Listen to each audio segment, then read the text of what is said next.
Have you ever felt a quiet pressure inside you that says this cannot be all there is? Have you ever looked at your life from the outside and thought it looks fine, yet something deep within you still feels unfinished? Welcome back to the channel.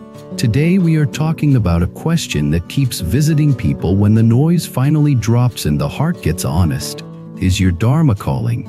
And if it is, how do you align your daily actions with your soul's destiny without blowing up your life in a moment of panic or getting stuck in endless overthinking? I want to offer two main ideas right away. First, your Dharma is not a job title, a single perfect path, or a magical destination that will erase struggle. Dharma is your inner blueprint for right living, the particular way your life is meant to express wisdom, compassion, and truth through the conditions you have been given. Second, the call of Dharma is rarely loud. It usually starts as a whisper. It shows up as recurring themes, repeating lessons, stubborn longings, then those strange moments of flow when you feel more alive than usual, as if you are finally walking in the direction your spirit has been pointing toward all along. So let us slow down and explore this like a living story, not a motivational poster, because most people do not miss their Dharma due to laziness. They miss it because they confuse the voice of the soul with the voice of fear. They miss it because they weren't trained to chase approval. They miss it because the world rewards what looks successful more than what feels true. Imagine a person named Alex. Alex is not a hero or a villain. Alex is normal. Alex has responsibilities, bills, routines, and a calendar that fills up faster than it empties. From the outside, Alex seems stable, a decent job, relationships that are mostly fine, a life that checks the boxes. But inside there is this persistent sensation, like a note that never resolves. It is not exactly sadness. It is not exactly boredom. It is more like a subtle ache that says you are not using your life the way you could. Alex tries to ignore it. Alex gets busy. Alex upgrades habits. Alex tries a new fitness plan, a new productivity system, a new weekend hobby. For a while the feeling fades. Then it returns, not as a dramatic crisis, but as a quiet question in the background. What are you really doing? What is the point of all this movement if it is not moving you closer to what matters? That is often how Dharma begins, not with certainty, but with a sacred discomfort, not with a neon sign, but with an inner nudge that refuses to disappear. In many traditions, Dharma means the way. It points to right alignment, right duty, and the natural order of living in truth. In a Buddhist sense, it also echoes the teachings that guide liberation, the path that reduces suffering by transforming the mind. But in the language of everyday life, you can think of Dharma as the unique expression of your awakened nature. It is how your particular life learns wisdom, practices compassion, honors cause and effect, and turns ordinary days into spiritual training. Notice what that implies. Dharma is not only about what you do. It is also about how you do it. Two people can do the same work, yet one is living their Dharma and the other is running from themselves. The difference is intention, presence, and the quality of heart. This is why the soulmate-style idea of destiny sometimes misleads people. They think destiny is a person or a dramatic event. But destiny is often a direction. It is the slow unfolding of the person you are becoming through the choices you repeat. So the whisper of destiny, that inner call, often shows up in three ways. It shows up as longing, not the shallow kind that wants novelty, but the deep kind that wants meaning, the kind of longing that rises even when your life is comfortable. The kind that says there is a way to live that feels cleaner, truer, more aligned. It shows up as irritation with the false. You start feeling allergic to performative living. You get tired of pretending. You notice how drained you are after conversations where you shrink. You notice how heavy you feel when you say yes without meaning it. You notice how your energy drops when you are chasing something just because others will applaud. And it shows up as a strange tenderness. You become more sensitive to suffering, in yourself and in others. You start noticing what matters. You start caring less about impressing and more about being useful, being kind, being real. These are not random moods. These are energetic signals. They are clues. Now let us talk about how life leaves breadcrumbs. Most people think they need a single grand revelation, like lightning, to know their purpose. But Dharma rarely arrives like that. Dharma is more like a trail. If you learn how to read the trail, you stop waiting for certainty and you start walking with trust. One kind of clue is persistent themes. Look back across your life and you will often find the same questions repeating in different forms. Maybe you have always been drawn to healing, not necessarily as a profession, but as a natural impulse. You are the friend people confide in. You notice emotional patterns. You care about growth. Even when you are tired, you still want people to feel safe. Maybe you have always been drawn to truth and clarity. You cannot tolerate dishonesty. You feel physically uncomfortable when something is vague or manipulative. You crave integrity. You want to say what you mean and mean what you say. Maybe you have always been drawn to building, creating, teaching, protecting, exploring, or serving. You can see the thread in childhood interests, in what you read when no one forces you, in what you do when you feel most alive. These themes are not accidents. They are the shape of your Dharma trying to become conscious. Another clue is recurring challenges. This part is important because people often misunderstand it. They assume that if something is meant for them, it will be easy. But the path of Dharma does not remove difficulty. It gives difficulty meaning. And sometimes the exact challenge you keep facing is part of your training. If you keep facing abandonment themes, your Dharma may include learning secure love, not only for yourself, but to model it for others. If you keep facing control themes, your Dharma may include surrender and trust, learning to act without gripping outcomes. If you keep facing conflict themes, your Dharma may include learning courageous communication, becoming a bridge where others freeze or explode. If you keep facing failure themes, your Dharma may include humility and resilience, becoming someone who can keep going with a soft heart. In Buddhist language, life is shaped by cause and effect. Patterns repeat until they are understood. That is not punishment. That is curriculum. Karma is not a cosmic revenge system. Karma is what happens when intention becomes action and action becomes habit and habit becomes character and character becomes destiny. So when you see repeating challenges, do not only ask, how do I escape this? Also ask, what is this trying to teach me? What quality is life trying to grow in me?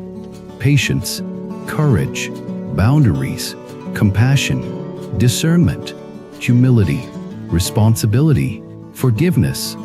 Another clue is flow. Flow is not constant happiness. Flow is the sensation that your effort is clean. You still work. You still sweat. But there is an ease inside the effort. You do not feel like you are betraying yourself to keep moving. You feel aligned. You feel like your energy is cooperating with your actions. Contrast that with resistance. Resistance can be useful because it can show fear, but it can also show misalignment. Sometimes resistance is your nervous system warning you that you are forcing a life that is not yours. Sometimes resistance is your soul saying stop building a cage and calling it security. Flow can appear in surprising places. You might feel it when you teach someone a skill. You might feel it when you organize chaos into clarity. You might feel it when you create art or write or design. You might feel it when you mediate conflict. You might feel it when you care for someone vulnerable. You might feel it when you study and contemplate. You might feel it when you work with your hands, when you cook, when you build, when you plant, when you repair. This is why Dharma is not always dramatic. It can be quiet and practical, but it carries a specific signature, a sense of rightness. Life also gives clues through circumstances and sudden changes. Sometimes an opportunity appears at a strange time. A person offers you a role you did not expect. A door opens that aligns with your hidden longing. Sometimes a door closes. A job ends. A relationship ends. A move becomes necessary. At first it feels like loss. Later you realize it was redirection. Many people fear these shifts. They interpret them as failure, but often they are energetic nudges.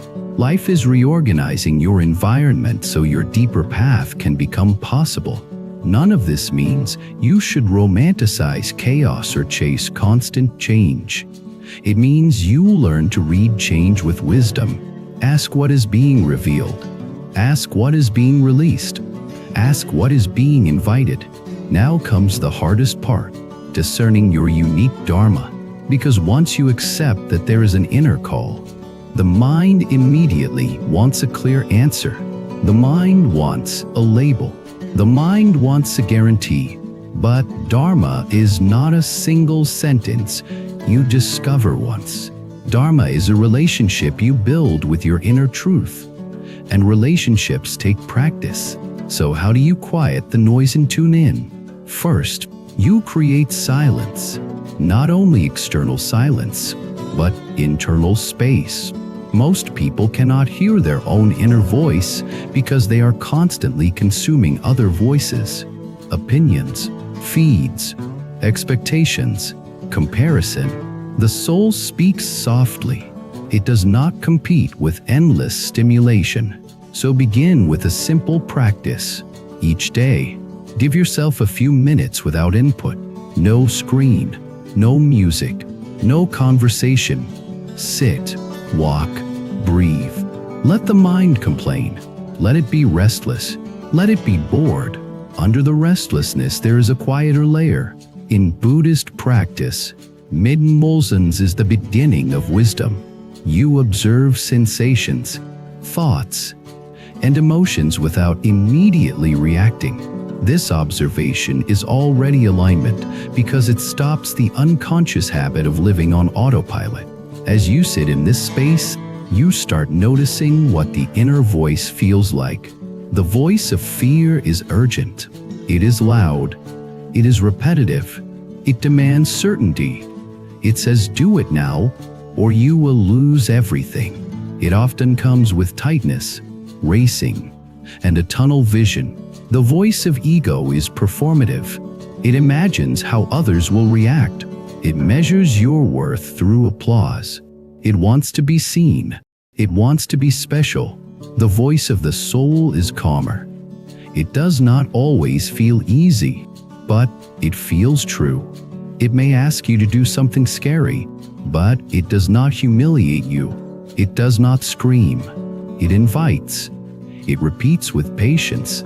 It feels like a steady pull toward integrity. If you do not know the difference yet, that is normal. You learn it through practice, like learning the taste of clean water after years of drinking sugar. Second, you use journaling as a mirror. Not fancy journaling, not perfect writing, just honest questions that break the spell of performance. Here are reflective questions you can ask yourself in plain language. When do I feel most alive in a way that does not depend on validation? When do I lose track of time because the activity itself feels meaningful? What do I do that makes me feel more like myself after, not less? What suffering in the world pulls at my attention again and again? What injustice or pain makes me want to act, not only complain? What kind of person do I respect and why? What qualities do I want to embody, even if no one ever praises me for them? Also ask, what do I keep returning to? What topics do I research for fun? What stories move me? What themes show up in my daydreams? What do I secretly wish I had the courage to try? Then ask the shadow questions too, because Dharma includes healing. What do I avoid because I fear being seen? What do I avoid because I fear failing? What do I do to earn love? Where do I abandon myself? Where do I stay silent to keep peace? Where do I perform goodness instead of practicing truth? These questions can reveal your karmic patterns, the habits that keep you away from your Dharma. And remember, karma is cause and effect.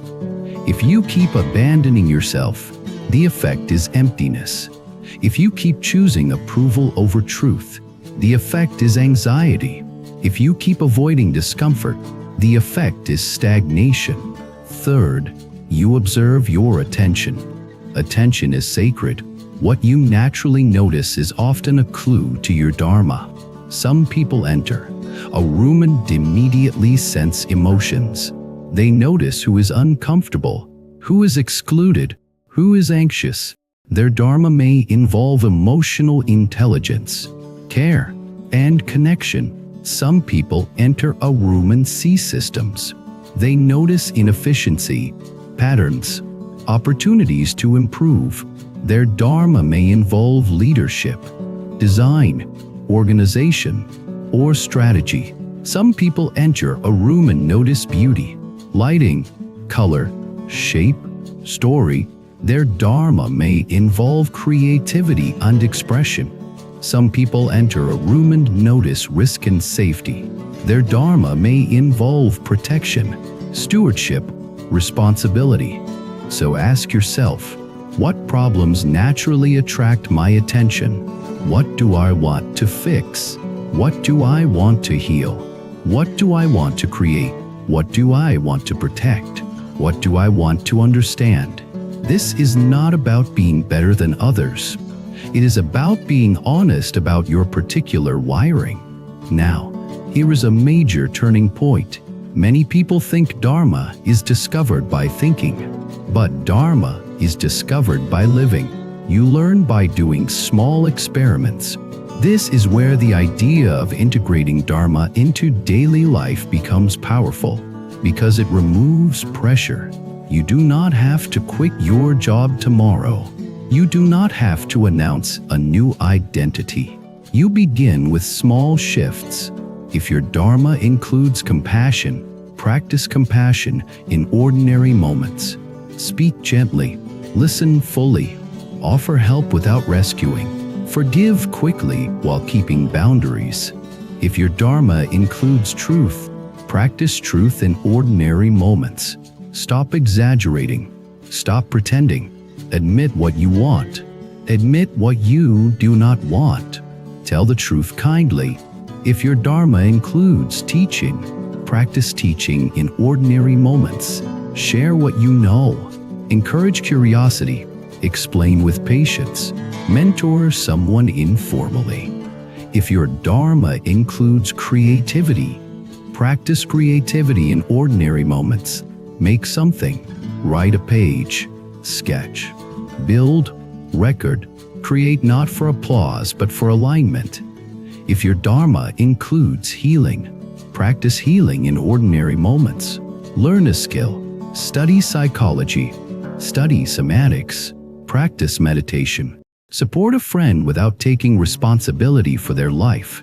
The point is consistent small actions. In spiritual practice, transformation is rarely one grand gesture. It is the accumulation of aligned choices. It is how you speak when you are tired. It is how you treat people when no one is watching. It is what you do with your attention. It is what you return to again and again. This is why the path is a practice.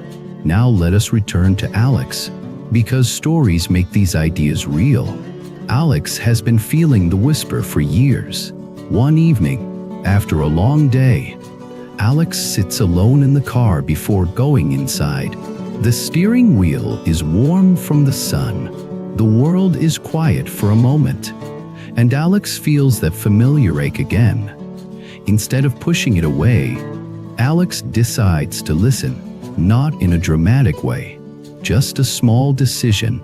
For the next month, Alex will spend 15 minutes a day in silence. No phone, no distraction, just breath. The first week is messy. Alex feels restless. Thoughts race, plans, regrets, worries. But Alex keeps sitting. By the second week, something soft begins to appear.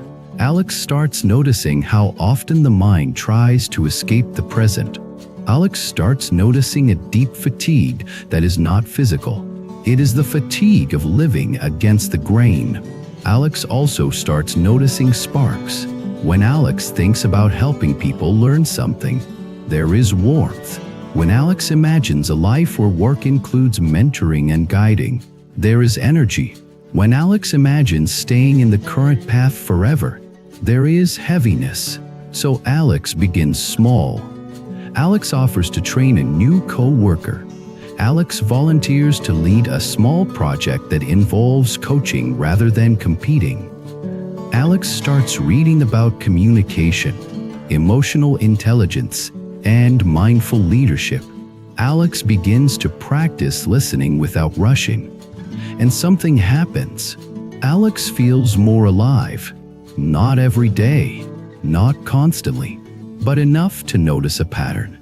The days that include guidance and real connection feel aligned. The days that include pure performance feel draining.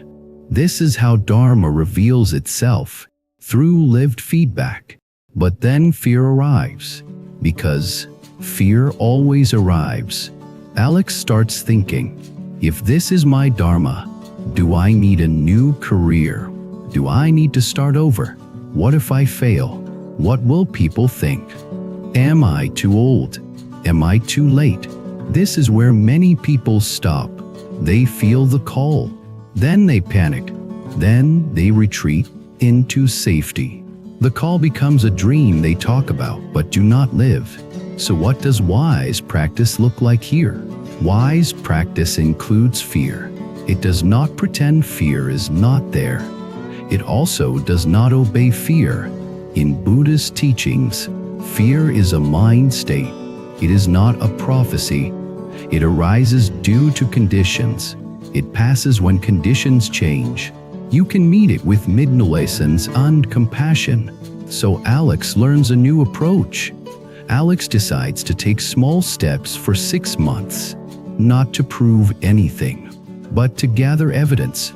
Evidence is powerful because it replaces fantasy. Instead of imagining success or failure, you gather real data about what aligns. Alex continues mentoring. Alex takes a course. Alex talks to people in roles that involve coaching. Alex asks questions. Alex practices. Alex notices what feels energizing and what feels depleting. Over time, a clearer picture forms. Alex does not need a sudden leap. Alex needs a gradual alignment. This is important. Dharma is not always a dramatic pivot. Sometimes Dharma is a deepening of how you live inside your current life. Sometimes it becomes a new form over time, but it begins as a shift in intention and practice. Now let us talk about the energetic signals again, because people often ask, how do I know I am aligned? Alignment has a few common signatures. One signature is peace, not the peace of avoiding challenge, but the peace of being honest. You can work hard and still feel peaceful if you are not betraying yourself. Another signature is a sense of clean fatigue. You are tired, but you do not feel hollow. You feel like you spent energy on something that matters. Another signature is integrity. Your actions match your values more often. You do not have to constantly explain yourself because your life feels coherent. Another signature is compassion. As you align, you often become kinder because you are less at war with yourself. When you stop abandoning yourself, you stop demanding that others fill the emptiness. And another signature is resilience. When you live your Dharma, setbacks still hurt, but they do not destroy you. You can return to purpose. You can adapt. You can learn. Now, I want to address a common misunderstanding. Some people think Dharma means doing what you love all the time. But Dharma is not constant pleasure. Dharma is right relationship with life. Sometimes your Dharma includes doing difficult things with a compassionate heart. Sometimes it includes service that is not glamorous. Sometimes it includes discipline. Sometimes it includes sacrifice.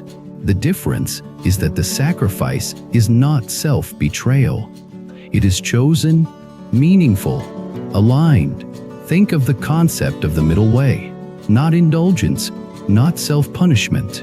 In daily life, the middle way looks like this. You do not chase comfort at the cost of truth. You do not chase achievement at the cost of health. You do not chase spirituality at the cost of responsibility. You do not chase responsibility at the cost of your soul. You live with balance. You cultivate wisdom and compassion together. Now let us go deeper into practical integration. If you want to align with your Dharma, begin by identifying your core values, but not as abstract words. Values must become behavior. For example, if you say you value compassion, how do you express compassion when you are stressed? Do you become harsh? Do you become impatient? Do you become cold? Or do you slow down and speak kindly? If you say you value truth, do you avoid difficult conversations? Do you hide behind politeness? Or do you communicate clearly and respectfully? If you say you value freedom, do you build a life where you cannot breathe? Do you say yes to obligations you resent? Or do you practice boundaries? If you say you value growth, do you avoid feedback? Do you stay in comfort? Or do you learn, practice, and refine? When you turn values into daily behaviors, your Dharma becomes real. Now let us talk about obstacles, because every path has obstacles. One obstacle is societal expectation. Society often rewards conformity. It rewards visible success. It rewards predictable paths. Many people were trained to live for approval, to chase credentials, to fit templates. So when Dharma calls, it can feel like betrayal. You may fear disappointing family. You may fear losing status. You may fear being judged. Here is a truth that can be both painful and liberating. If you live for approval, you will never feel free. If you live for truth, some people will misunderstand you, and you will still feel free.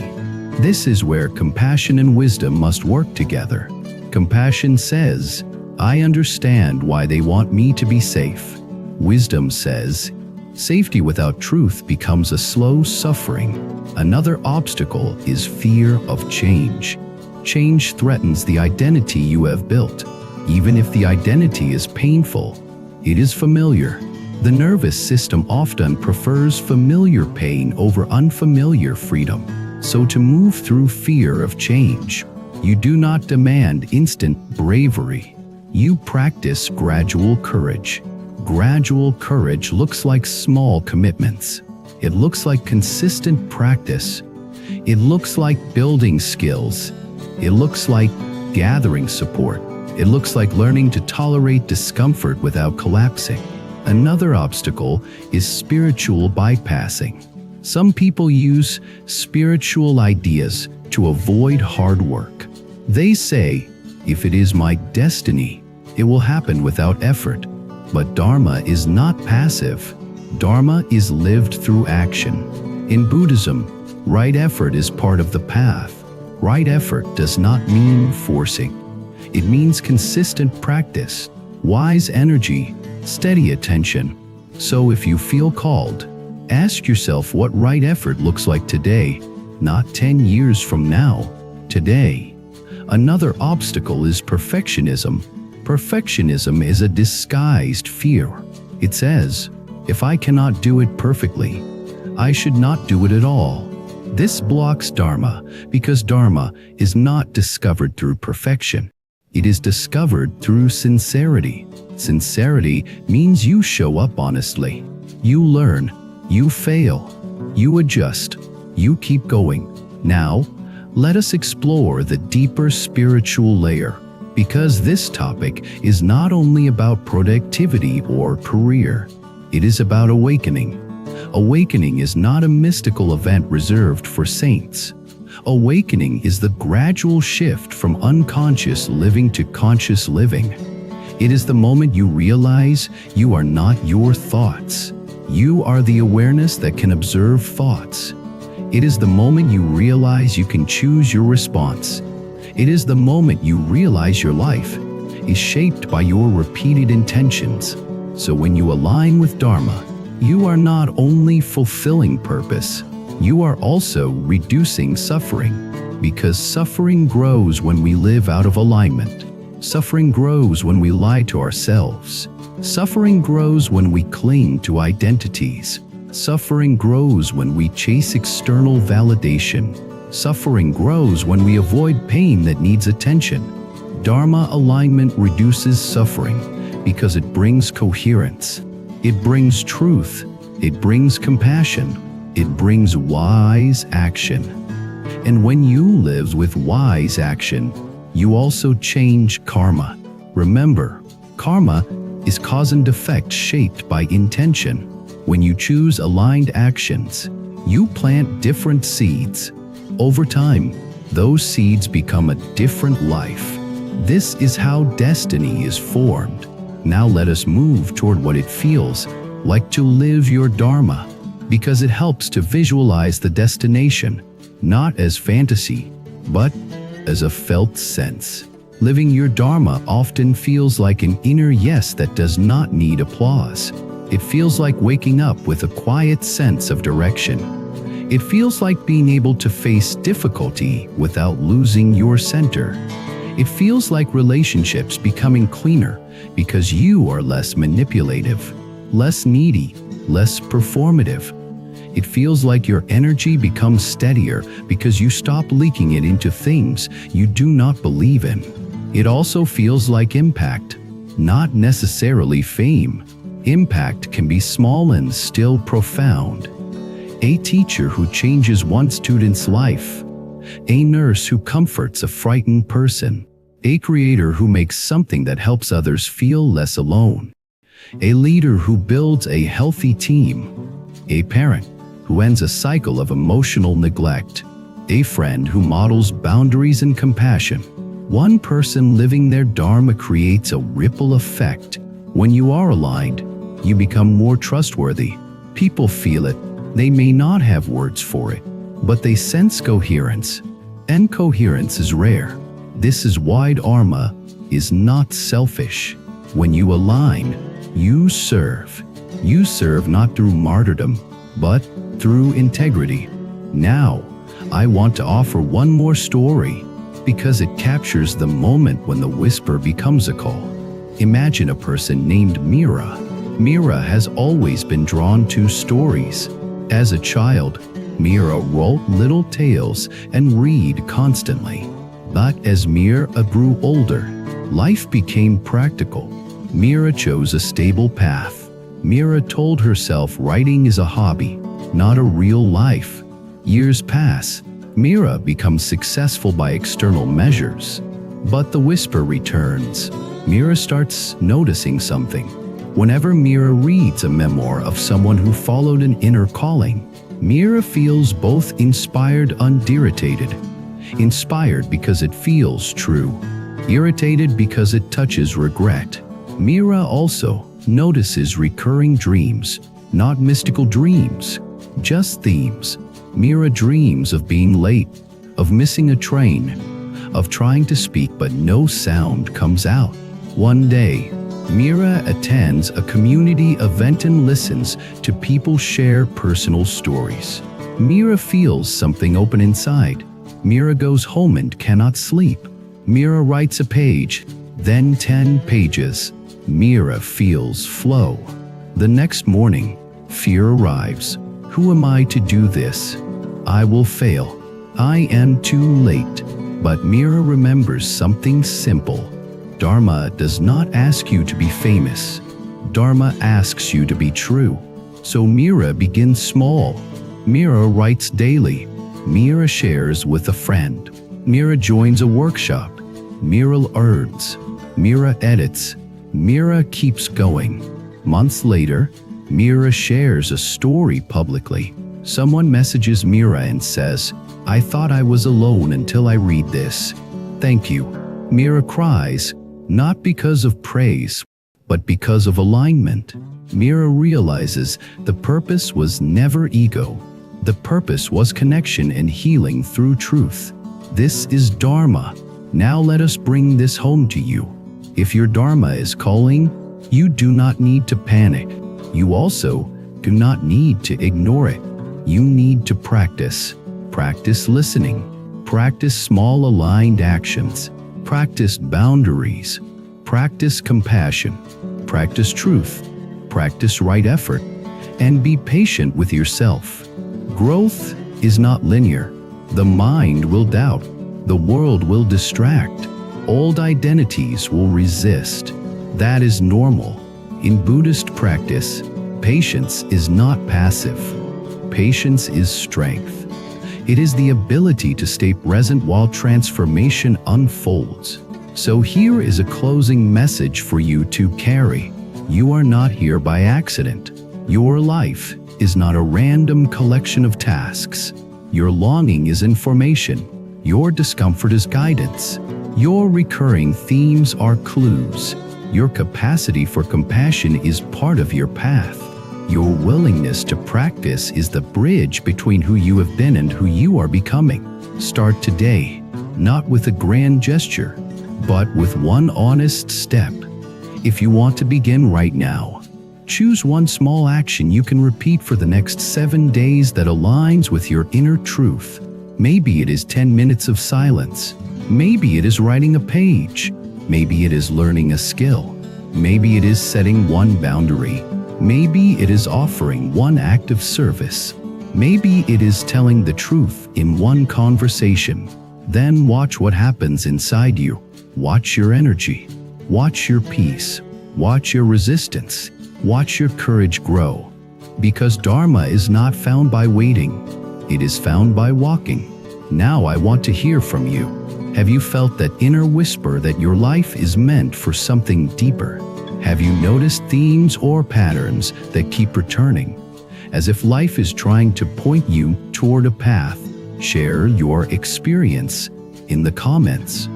And if you want more long-form guidance like this, subscribe to the channel, like the video, and leave a comment so more people can find this conversation. If you want to support the work even more, you can join the channel membership. It helps us keep making content that is not only inspiring, but practical, grounded, and focused on real transformation. Until next time, keep practicing, keep listening, and keep choosing the actions that make your soul feel at home. Every person carries a certain energy. Your focus, your dreams, your purpose. Bracelet is a physical reminder of that energy.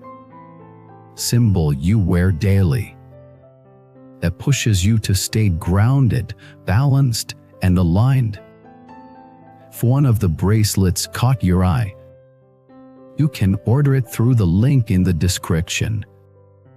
And check more powerful styles on our homepage store. Choose the one that strengthens your journey.